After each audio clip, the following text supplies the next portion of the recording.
即摆嘛是火金菇的季节，新北市推出着7条，看这个火金菇的路线，只要坐捷运、公车，或者是火车，都会当到位。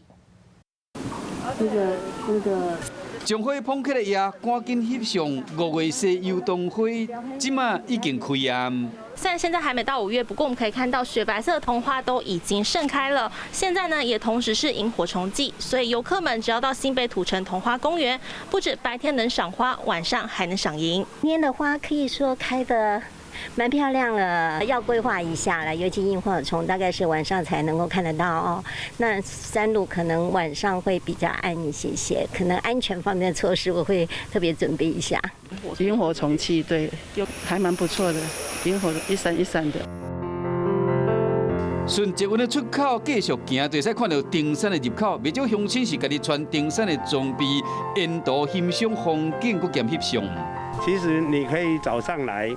先到山下的承天禅寺那边，它的环境做得非常优美。然后走一走，顺便就是看桐花，一直到下午大概6点左右，就到桐花公园四周这边，就蛮多的萤火虫。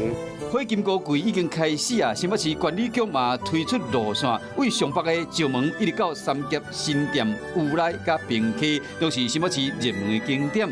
火金菇季会为4月中旬一直到5月中，这7条绿色的赏火金菇的路线，拢会使透过坐捷运、坐公车、火车，也是骑奥多麦、脚踏车，拢会到。提前要欣赏火金菇的同时，爱穿长的衫甲长裤，并且穿护鞋，并且建议上好有在地人带，安尼才会当伫安全的情形下欣赏到这款自然美景。